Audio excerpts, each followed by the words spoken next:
Ok, on va commencer.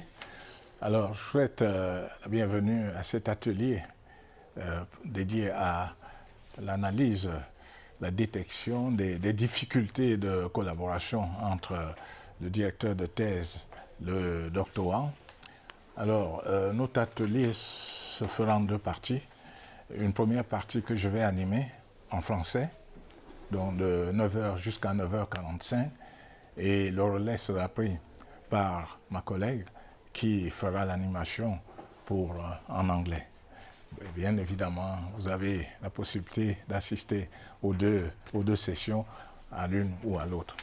Alors, pourquoi cet atelier? Simplement parce qu'on s'est rendu compte avec le temps qu'il n'était pas toujours facile, évident pour un doctorant de savoir avec qui travailler.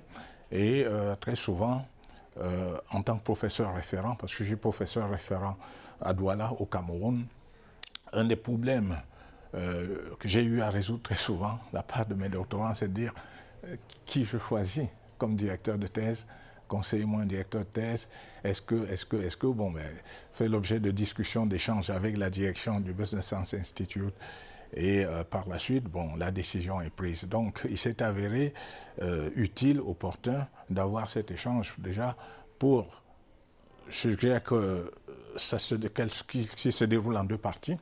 Une première partie pour identifier les difficultés que les uns et les autres, comme doctorants, ont rencontrées ou sont susceptibles de rencontrer dans leur collaboration avec leur directeur de thèse, et naturellement, de la part des directeurs de thèse, les difficultés qu'ils ont eues ou qu'ils pourraient potentiellement avoir dans la construction de la relation pédagogique avec leurs doctorants.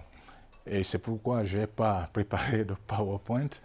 J'ai voulu, en tout cas pour ma session, que ce soit open, vraiment un échange, une discussion à bâton rompu. L'objectif final étant de voir quelles pourraient être les solutions pour résoudre les difficultés soulevées.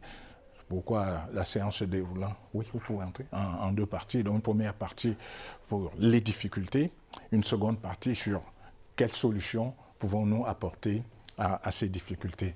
Donc voilà pour la présentation, et pour gagner du temps, j'ai dit c'est à bâton rompu, hein, c'est celles et ceux qui souhaitent intervenir, bon, prenez la parole, peut-être donner quelques indications précises sur l'université, la thèse, etc., pour que nous partagions ensemble l'information.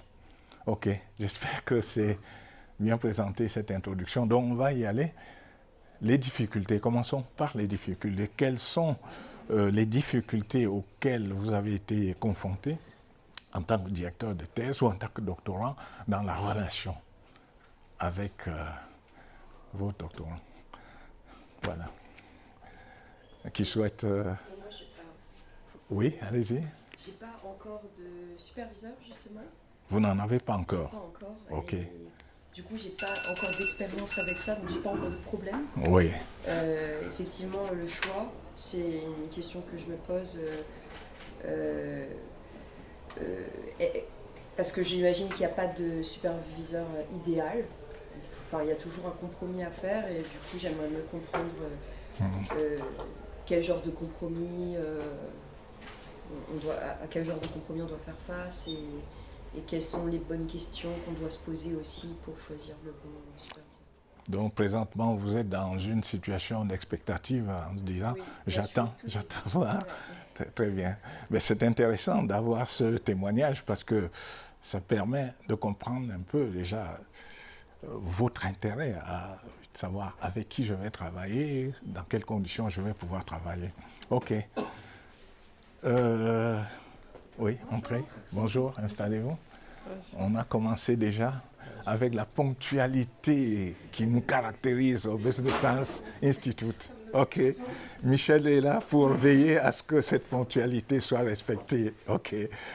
Bon, donc, pas encore de directeur de thèse, et on espère donc que cette session vous permettra déjà de voir un peu comment faire pour être en collaboration avec un directeur de thèse. Bon, oui. Alors vous présentez le campus ou le pays et peut-être votre sujet de thèse. Hein, c'est... Ok, allez-y. Bonjour à tous. Bonjour. Sylvain Mangala, je viens de la République démocratique du Congo. Je suis directeur Vous parlez un peu plus fort là parce que... Okay. Oui. Allez-y. Donc Sylvain Mangala, je Oui. viens de la RDC, République démocratique du Congo. Alors j'ai été inscrit au programme ici de Business Science Institute depuis mars, la 9e promotion en ligne. Dans un premier temps, en fait, quand je suis arrivé dans ce programme, j'avais déjà un sujet de recherche qui est en fait le prolongement de mon DEA. Je ne sais pas si ça s'est fait encore en Europe, pratiquement le master de recherche sur la conciliation vie professionnelle, vie familiale dans les entreprises minières de l'arc du Cupifère Katanga. Alors je suis venu avec un sujet qui était, à mon avis, un peu déjà plus mûr, parce que ayant fait le DEA, on a été préparé à la méthodologie et tout ça. Dans un premier temps, on m'a attribué un professeur référent avec qui j'ai évolué.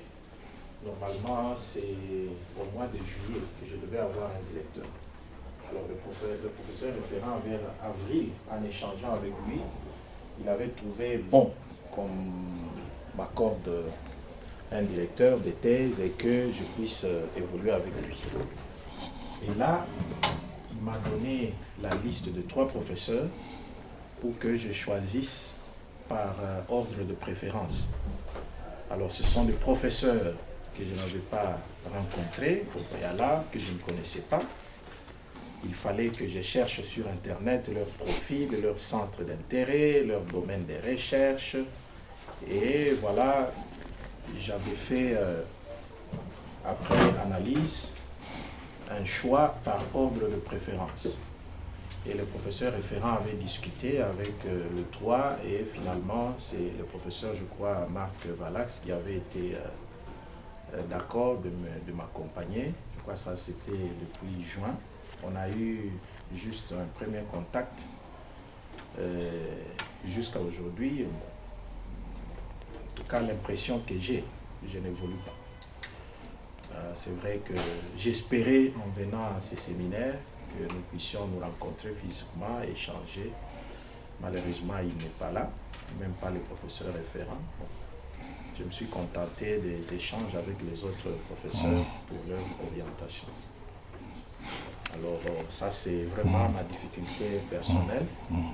Peut-être qu'au niveau du BSI, on peut tenir compte aussi de la proximité entre les directeurs. C'est vrai qu'il y a des LT qu'on peut parler en ligne, mais ce n'est pas la même chose que lorsque nous vivons dans le même contexte. Parce que même en échangeant avec des professeurs que j'ai rencontrés ici pour discuter sur mon cas, la plupart, ils ont une connaissance plus ou moins vague de ce que eux, l'arc Cupifère Katanga dans lequel je travaille, ils ne sont pas habitués au contexte minier, peut-être, excusez-moi, à la culture africaine. Si le Business Science Institute peut tenir compte aussi de ces affinités-là, des réalités sur le terrain, parce que c'est vrai, un directeur de thèse, il va t'accompagner par rapport à tout ça, mais nous sommes des praticiens, nous sommes professionnels. En plus d'être chercheur, je suis directeur d'entreprise. Je vis dans un environnement que je maîtrise et qui demanderait à ce que, dans la rédaction d'une thèse, que les directeurs aient le même feeling ou la même appréhension que moi. Sinon, nous allons parler de langages différents. Voilà un peu ce qui me concerne. Ok, merci. Donc, je résume grosso modo 2 problèmes. Un problème de contexte, c'est-à-dire que le directeur de thèse et le doctorant puissent avoir en commun le contexte de recherche. Ok? Et deuxième difficulté, la réactivité. Voilà, vous avez écrit à votre directeur depuis, t'as pas de réponse, vous souhaitez le rencontrer, il n'est pas là, donc vous sentez un peu orphelin. En fait, c'est ça votre appréhension. Voilà. Donc je résume un peu ce que vous avez dit là. C'est 2 problèmes majeurs. OK. On va voir. Oui, Michel est là. Heureusement que Michel. Je vais intervenir 2 choses. Pour trouver le directeur de thèse, vous avez sur le site un moteur de recherche avec les domaines d'intervention des professeurs. Vous pouvez chercher sur Internet, bien sûr, mais dans la partie faculty, sur le site web, il y a un moteur de recherche qui permet, selon les thématiques, de voir quels sont les profs. Bon. En général, le process, c'est plutôt un ajustement mutuel sous l'autorité du prof référent. S'il y a un problème de réactivité, mon job, c'est précisément intervenir, mais il faut me le dire. Donc, puisque vous manquez d'un père adoptif, je vais être votre père adoptif, et on se retrouve à la fin de la réunion. Il y a une règle que je donne en général dans tous les séminaires, c'est quand vous avez un problème, il faut qu'on le sache. Si un prof référent ne répond pas, je sais qu'il y a des problèmes, il faut que je le sache, pour que je puisse régler. On est une organisation, on n'est pas parfait, on essaye de s'améliorer, mais il faut que je le sache. Et puis vous voyez, pendant ces 3 jours, c'est vrai que le professeur référent n'est pas là, il est en Polynésie française, à l'autre bout du monde. Et puis le professeur Valax, qui a été identifié, n'est pas là non plus. Bon, il y en a 40 autres. Bon, donc ce serait bien qu'on se voit. Ok. Et puis rencontrer aussi d'autres professeurs, parce que il y en a 40 qui sont là quand même. J'en ai rencontré déjà 3. J'ai rendez-vous avec 2. D'accord. Donc déjà, des éléments de réponse à votre question. Rendez-vous avec Michel, et puis qui donnera quelques recommandations. Et vous partirez d'ici un peu apaisé. Oui, Michel. Je remarque que sur l'identification des directeurs de thèse, ça se fait par ajustement mutuel, quelquefois très tôt, quelquefois plus tard. Ça peut être des propositions du prof référent, ça peut être des propositions du doctorant qui, dans sa revue de littérature, trouve des collègues qui ont travaillé sur ce sujet-là. Il n'y a pas de moment optimal de décision. Il y a un moment donné où le fruit est mûr. Voilà, ça. Et là, vous avez également évoqué, je crois, comme premier problème, celui du contexte, c'est-à-dire, en d'autres termes, qu'il y ait quelque chose d'une affinité contextuelle. C'est-à-dire, par exemple, vous dites que vous êtes de la République démocratique du Congo, de l'Est du Congo, une région minière, votre thèse sur articulation vie au travail des salariés opérant sur des mines, et donc vous supposez que autant que possible, vous souhaitez travailler avec un directeur qui, même s'il ne connaît pas très bien le contexte, mais a une idée de comment ça se passe là-bas. Est-ce que vous avez rencontré le professeur Yvon Péqueux? Non, pas encore. Prenez rendez-vous avec lui parce qu'il a déjà dirigé une thèse sur le secteur minier. Voilà. Donc, lui connaît très très bien le contexte. Alors, le professeur Candem, qui a coordonné un ouvrage sur le contexte, sur la recherche sur le contexte africain, peut également... l'idée que j'avais... Attends un dessin que le professeur Kalika finisse. Oui, Michel, vas-y. Non, mais, donc, le professeur Yvon Péqueux, pensez... J'ai pensé aussi. Comment? Oui, j'ai pensé aussi. Ah ouais. Peut-être pour répondre... Si je me permets, pour répondre peut-être plus précisément à votre question, comme ça a été évoqué tout à l'heure, ça peut dépendre du contexte ou moins du secteur d'activité, peut-être qui peut être intéressant, mais aussi de la discipline dans les sciences de gestion qui vous intéresse. Peut-être plus marketing, management international, stratégie, logistique ou autre. Puis ça peut aussi être, le choix du directeur peut dépendre aussi un petit peu des courants de littérature que vous allez, qui peuvent vous intéresser. Certains sont plus adaptés, sont plus à l'aise avec certaines théories que d'autres. Hier, j'ai discuté avec une doctorante qui m'a dit « J'ai choisi ce directeur de thèse par la méthodologie ». Donc certains, en l'occurrence c'était Martin Cloutier, le professeur Cloutier, qui avait une méthodologie très particulière, mais certains sont plus à l'aise avec du quanti, du quali. Même si en début de thèse on ne sait pas trop la méthodologie, mais peut-être est-ce que la discipline, le secteur d'activité éventuellement, les théories qu'on a pu rencontrer avec Google Scholar ou par la base de données à l'intérieur du Business Science Institute, Et après, on va quand même passer 3-4 ans ensemble, à se voir 1 heure tous les mois, à 8 heures du matin parfois. Donc il faut quand même qu'il y ait une certaine affinité, pas une amitié, hein, mais une certaine affinité qui se crée, qu'on soit à peu près sur la même longueur d'onde, sur la même façon de travailler. Et ça peut aussi jouer. Et l'intérêt de ce séminaire international, c'est de rencontrer dans la vraie vie des professeurs et de discuter un petit peu avec eux, pas que par un Zoom. En tout cas, moi la plupart de mes doctorants que j'ai encadrés, ou même tous, je les ai faits par Zoom. Et il y en a même certains que j'ai rencontrés juste le jour de la soutenance. Et finalement, les premières fois, c'est toujours un peu comme dans le début d'une relation, on ne sait pas trop où on met les pieds. Après, on apprend à se connaître. Tiens, il n'a pas l'air en forme, tiens, il est bien réveillé. Et ça se crée au fur et à mesure. Donc peut-être la discipline, la théorie, la méthode, éventuellement le contexte si c'est vraiment important. Et après le feeling qu'il peut y avoir aussi avec le directeur de thèse. Mais au final, le feeling, ça vient en dernier. Ça peut venir en dernier, si, mais c'est quand même, ça joue quand même beaucoup. Ça joue quand même beaucoup. Après le feeling. Et on a un directeur de thèse, il est dans une soutenance aujourd'hui. C'est un rendez-vous avec ses thésards tous les lundis matins, 15 minutes. D'accord. Bon, faut que ça convienne aux Oui, c'est doctorants. Il y en a d'autres, c'est tous les 2 ou 3 mois, selon les... Donc vous voyez, cette question de feeling, elle est... Enfin, moi je dirais que c'est pas négligeable. C'est-à-dire, si je comprends, Michel, tu veux dire, cet feeling, dans la relation interpersonnelle, est-ce qu'on... Les interactions. Les interactions, oui. oui. Je ne me suis pas présenté, je suis Olivier Lavastre. Ouais. Je suis enseignant à l'IAE de Grenoble, au sein de l'université Grenoble-Alpes, et spécialisé en supply chain management, qui est un dérivé aussi de la stratégie. Et pour avoir... il y a une de mes doctorantes qui a témoigné dans le bouquin Les 80 témoignages, et c'est vrai qu'elle a mis des mots sur ma pratique, c'est que je suis une prof maïotique. C'est-à-dire souvent je pose pas mal de questions, et c'est un peu comme un psy presque, et c'est en posant des questions que le doctorant prend conscience de certaines choses. Quelquefois on est obligé de trancher, mais c'est hyper frustrant des fois aussi. Moi j'ai envie qu'il aille dans sa direction, je me dis c'est très très riche, mais il se sent pas, ou ça va pas.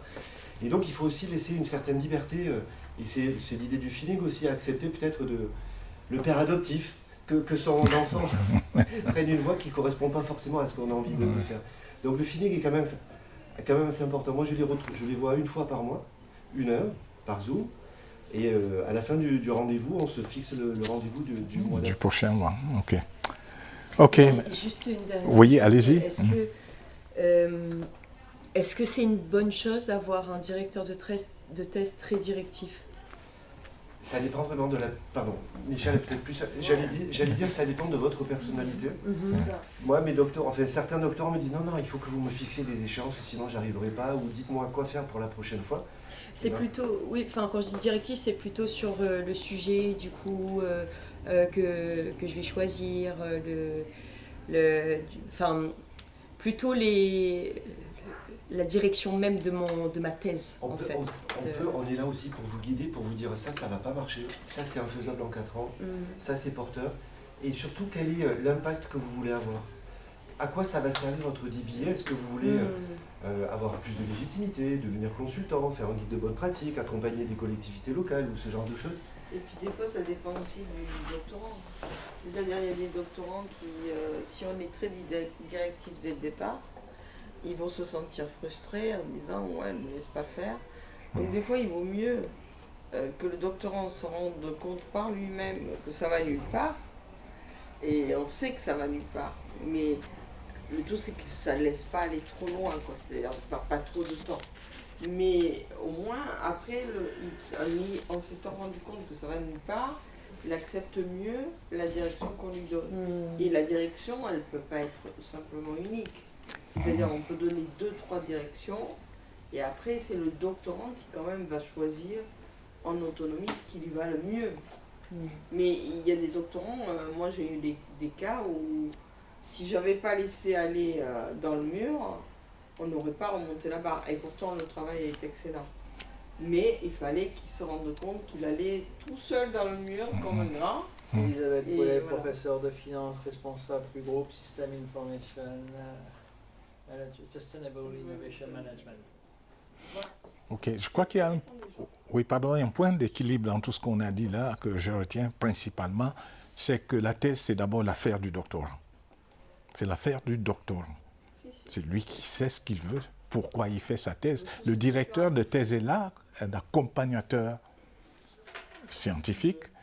Le directeur de thèse ne saurait être le rédacteur de la thèse ou l'auteur de la thèse. Il est là juste pour donner les orientations. Bon, maintenant, un doctorant, à un moment donné, peut dire les orientations que me donne le directeur de thèse ne me conviennent pas, d'où la démarche d'ajustement mutuel.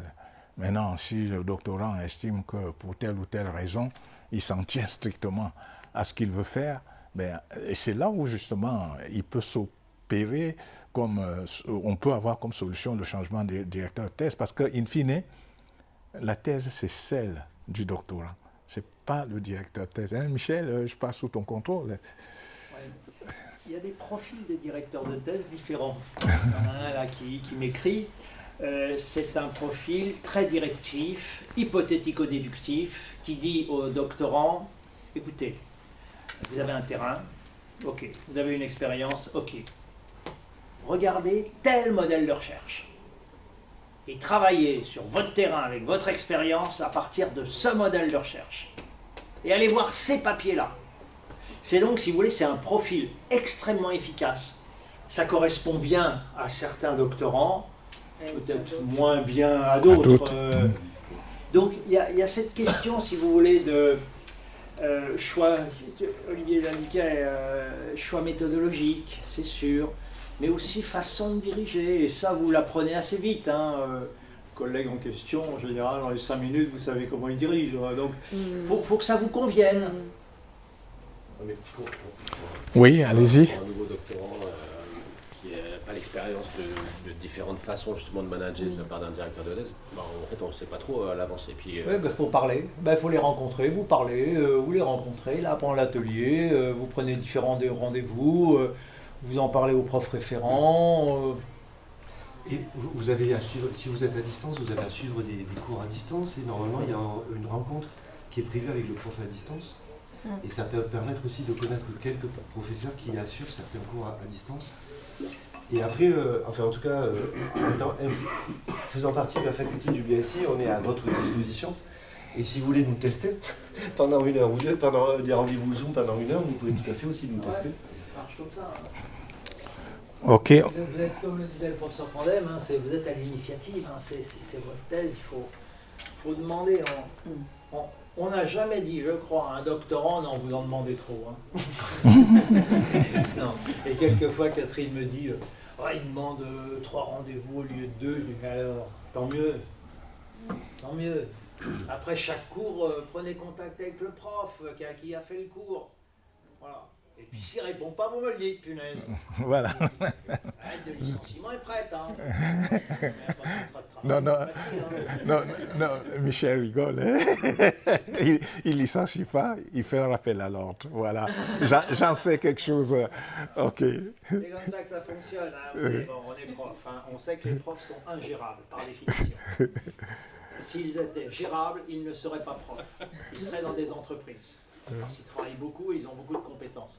I will translate, no worry. Donc, ils sont ingérables. On a une communauté que des profs. Donc ça veut dire que des ingérables. Et pourtant, voilà, ça fonctionne. Parce que, ensemble, on a envie de... Mais on a des systèmes d'alerte. Ok. Mais faut-il qu'on soit alerté, il faut qu'on le sache. Ok. Oui, avançons. Oui, question. Du coup, parce que vous dites que la thèse appartient au doctorant, mais est-ce que notre superviseur peut devenir co-auteur de cette thèse ou bien... De la thèse, non. Non. A priori, non, mais des publications ultérieures après la thèse, oui. C'est assez fréquent d'ailleurs. Et j'avais une autre question, c'était... oui, parce que quand j'ai rencontré un des professeurs hier, il me parlait d'une publication... que lui, il était plutôt sur des publications rapides.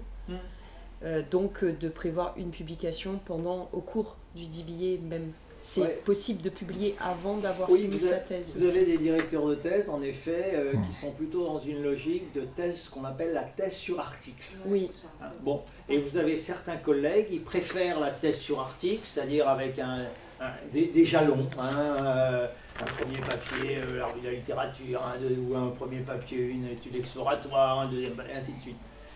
Ça aussi, ça compte. Vous avez d'autres collègues qui, non, sont d'une logique, non, la thèse, c'est un tout, et moi, je dirige une œuvre complète. Vous voyez, c'est aussi un critère de choix. D'accord. Est-ce qu'on a le droit d'avoir 2 supervisors? Alors, il y a plusieurs réponses possibles. L'AMBA, formellement, nous dit, c'est le système anglo-saxon, il faut 2 supervisors. D'accord. Nous, on est plutôt dans la culture francophone où on a un supervisor, mais on peut avoir 2 supervisors, et on a 2 superviseurs, pardon, et on a beaucoup de cas où on a des cas où il y a 2 directeurs de thèse, oui, ça peut arriver. Mais est-ce qu'il y a un échange entre ces 2 professeurs? Il ne faut pas trop compliquer le système. Plus vous avez de directeurs de thèse, plus vous risquez à un moment donné des tensions entre eux, des désaccords. D'accord. Moi, il me semble qu'il faut un directeur de thèse principal qui valide une direction. Après, vous avez les séminaires de suivi, vous pouvez rencontrer d'autres collègues, ils vous donnent d'autres éclairages. 2 directeurs de thèse à parité, ça peut être compliqué. Je vous ai dit qu'ils étaient ingérables. Par contre, avoir des aides ponctuelles, du style rencontrer tel prof pour une certaine Des méthodologie. mentors, du coup, plutôt un mentor. Plutôt un expert de Expert, plutôt un expert d'une théorie, un expert d'une méthode. Plutôt un expert, mais avoir une personne qui vous donne la direction générale. Ça, c'est plutôt important. Oui. Hier, un truc qui me semble pas mal aussi, c'est qu'on peut faire des présentations de CBRA en blanc.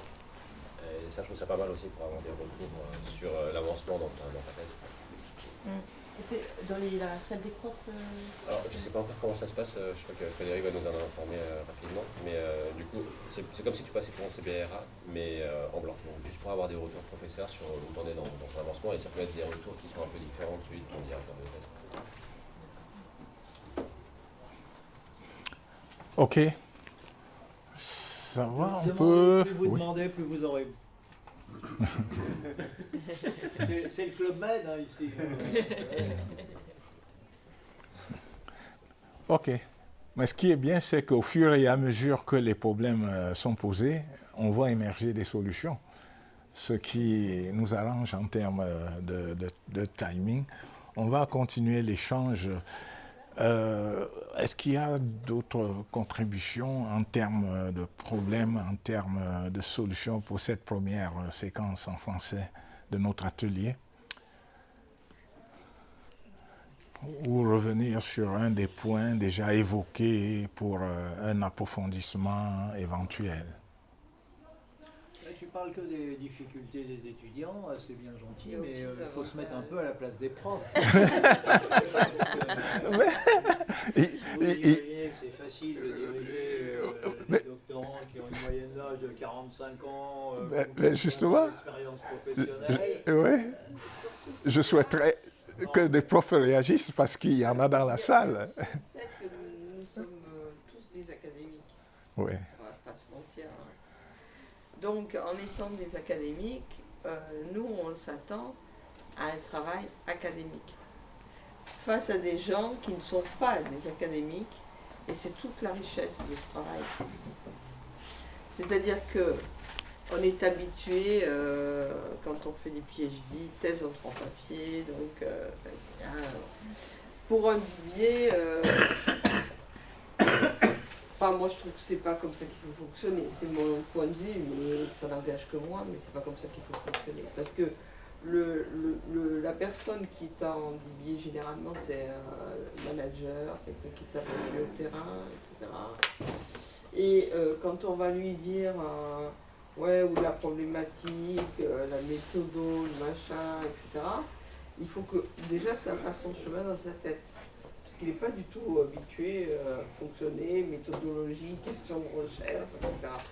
Et donc, ça peut prendre un peu de temps, je ne dis pas que ça prend des lustres, hein, mais ça peut prendre un peu de temps de rentrer dans cette problématique.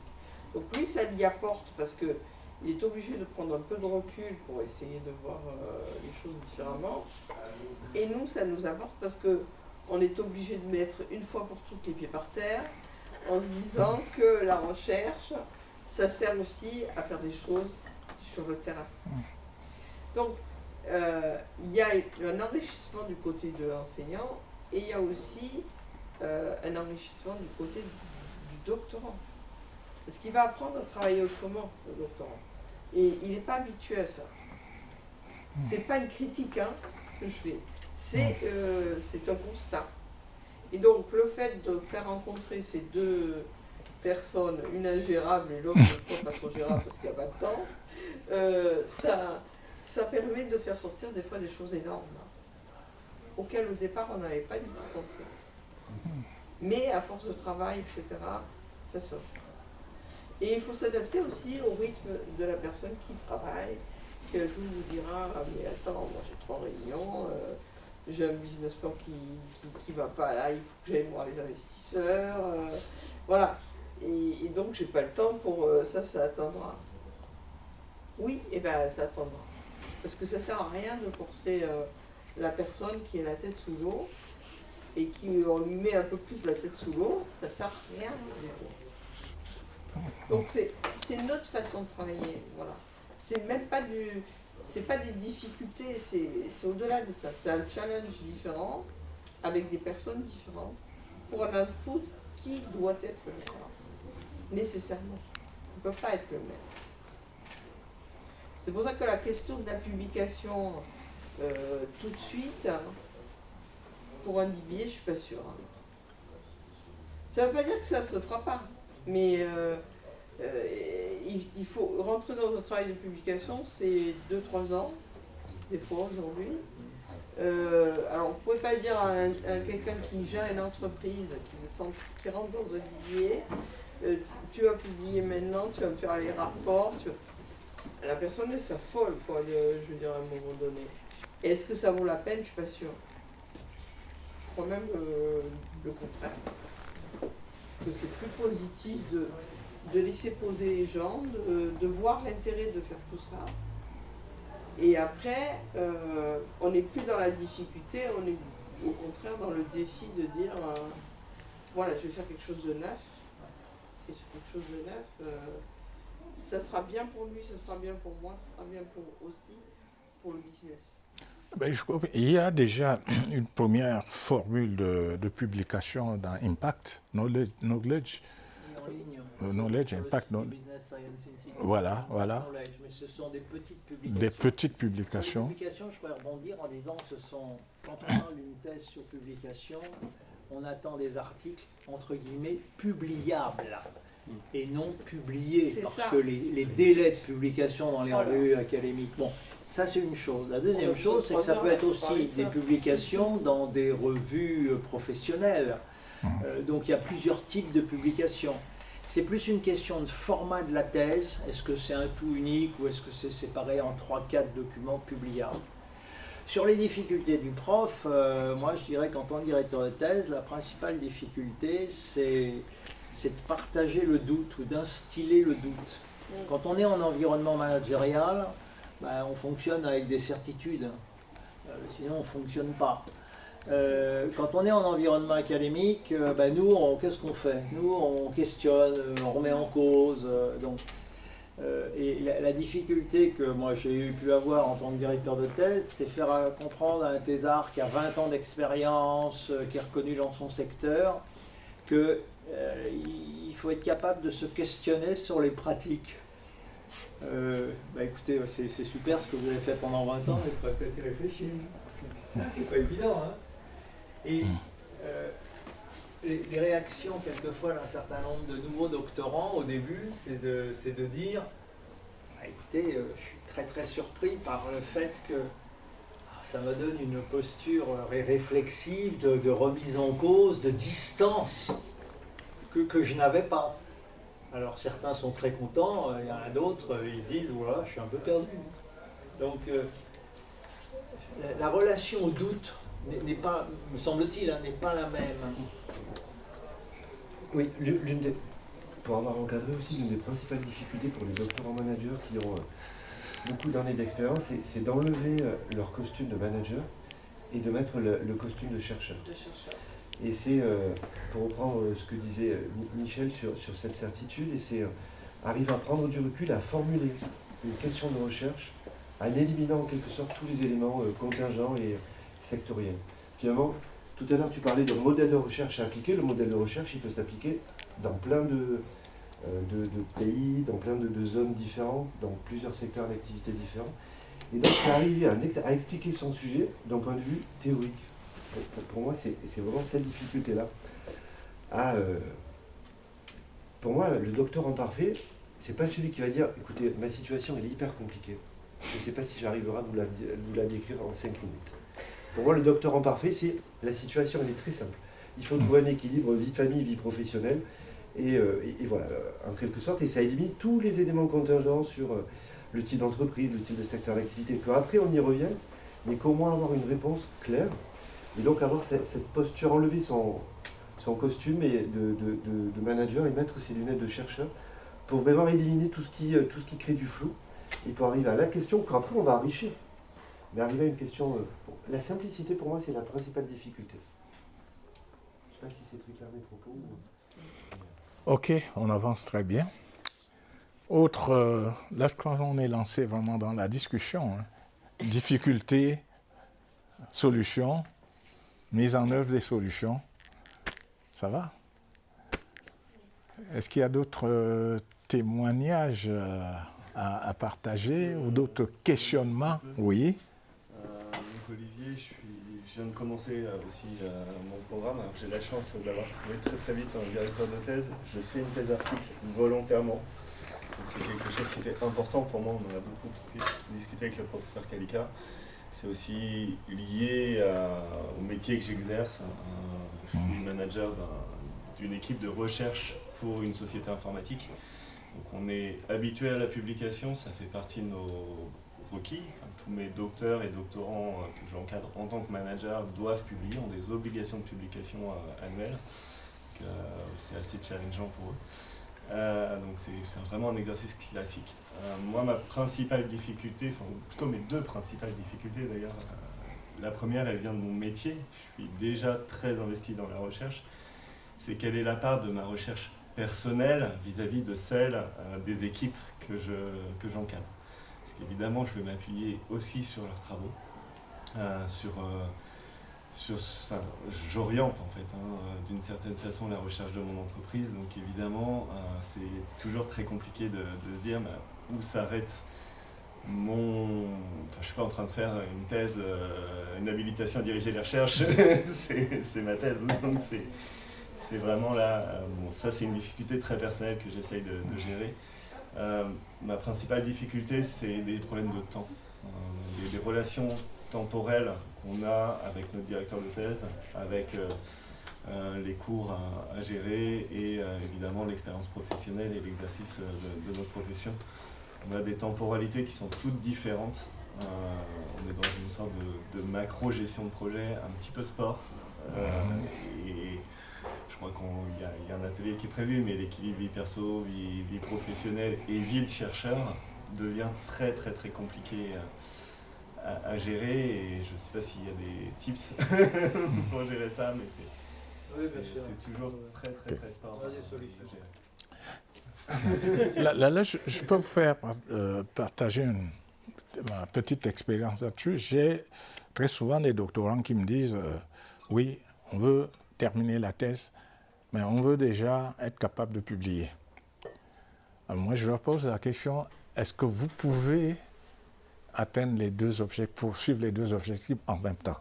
C'est-à-dire préparer la thèse, la soutenir et en même temps préparer une publication, quand bien même cette publication serait issue de la thèse. Moi, la recommandation que je leur donne toujours, il faut un ordre de priorité. La priorité, c'est soutenir la thèse. Soutenir la thèse. Et dès que la thèse est soutenue, dès le lendemain, deuxième priorité, public. Alors je lance l'idée, je ne sais pas ce que vous en pensez, parce que je me dis, un doctorant qui veut faire les deux en même temps, le risque est de ne pas pouvoir tenir les deux laits. J'ai le cas sur un de mes doctorants à l'heure actuelle qui doit soutenir, parce que j'arrive à l'issue de la période de 4 ans, ce sont des tests CIF. Ouais. Donc on a des enjeux liés au financement qui sont assez... Si la thèse est déjà déposée en attente de soutenance, non problème. Voilà, elle n'est toujours pas déposée, j'ai toujours pas le manuscrit. Il devait le déposer là à la fin du mois. Il doit soutenir en décembre, j'ai toujours pas le manuscrit, donc ça veut dire très tendu. Et on a eu beaucoup de discussions là ces derniers jours sur oui, mais en fait je pense que je peux publier sur ça et tout. Non, c'est pas le moment. C'est pas le moment. Je dois avoir ton manuscrit qui est validé par l'ensemble de l'encadrement de ta thèse. Alors c'est une thèse qui est co-encadrée, donc effectivement, je reçois le problème du co-encadrement parce que j'ai des retours de chapitres qui sont presque inversés des fois, donc ça devient compliqué pour le post-thésard. Voilà, moi je connais bien le sujet, je connais bien l'exercice, donc effectivement c'est un exercice. Parce que quand nous siégeons dans les jurys, il ne me semble pas que l'idée que le doctorant ait déjà publié soit un facteur pertinent d'appréciation ou de validation de la thèse. Bon, on regarde la thèse, ce qu'il y a dedans, comment elle a été faite. Évidemment, s'il y a déjà une publication, ça fait une valeur ajoutée dans l'appréciation que l'on porte sur le doctorat. Mais la priorité de mon point de vue, c'est soutenir la thèse. Et dès qu'elle est soutenue, dès le lendemain de la soutenance, à ce moment, l'objectif publication peut être mise en œuvre. Oui, Michel? La première question que vous avez posée, vous êtes dans un cas très particulier puisque vous êtes un praticien et vous encadrez des doctorants CIFRE qui travaillent sous votre autorité dans votre boîte. Alors, vous êtes confronté à une question très spécifique qui est la question de l'intégrité académique. Je vous encourage de bien regarder les publications du professeur Michel Bergada, tout ce qu'on a pu dire sur l'intégrité académique. Il faut vous protéger, vous, en indiquant toujours qui a fait quoi et quand, et notamment dans les travaux collectifs. Je vous le dis, mais pour vous protéger, vous, pour ne pas avoir dans 3-4 ans un procès d'un ancien doctorant que vous aurez encadré et qui dira « mais il a repris mes travaux ». Ah oui. Il y a des cas de ce type-là. Hein. Donc, soyez... je pense qu'un carnet de bord, un suivi de qui fait quoi, quel a été mon rôle, quel a été le rôle des doctorants, quel a été le rôle des acteurs, vous tracez les choses avec des dates, je pense que ça peut vous aider. Bon, ensuite, deuxième question sur la charge de travail. Voilà, il y a une réponse qui est très simple. Hein. On a fait soutenir 220 thèses, plus 14 là, donc c'est possible. Et tous étaient très occupés. Il n'y avait aucun demandeur d'emploi et seulement 2 retraités. Donc, c'est possible. Mais ça demande beaucoup de travail. Oui, mais c'est possible. Alors ensuite, on vous l'a dit au premier séminaire, la gestion privée, il y a un séminaire là-dessus, privé, ça oui, il faut maintenir cet équilibre-là, c'est clair, hein, on ne veut pas le jour de la soutenance avoir un acte de divorce, hein, mais bon, vous savez. Mais l'important, c'est que c'est possible. Alors ensuite, c'est une question, vous êtes des managers, hein, gérez le temps, vous savez ce que c'est. Et je crois que ce que tu dis, Michel, relativement à protégez-vous, doit également prévaloir dans le cadre de la valorisation de la thèse déjà soutenue. C'est-à-dire on a de plus en plus de doctorants qui, après la soutenance, souhaitent continuer la collaboration avec leur directeur de thèse sous une autre forme, publication d'articles dans une revue référencée, publication d'ouvrages, etc. Et même peut-être une collaboration professionnelle dans le domaine de la consultation et autres. Je pense qu'il est important là-dessus que les rôles soient clairement définis, soient clairement bien délimités, les responsabilités, pour savoir qui fait quoi, qui est responsable de quoi. Parce que le rôle du directeur de thèse change dès que le contrat de supervision de la thèse est arrivé à échéance. Ce qui n'empêche pas la continuité de la collaboration qui peut se faire sous d'autres formes contractuelles. Mais ces formes contractuelles Michel, si j'ai bien compris, ne regarde plus le Business Science Institute parce que ça se fait en dehors du cadre contractuel du Business Science Institute. Donc, je crois que cet aspect, OK. Bien, nous arrivons à l'heure et je vais demander à ma collègue Hélène de prendre le relais en anglais. Merci beaucoup. Je pense...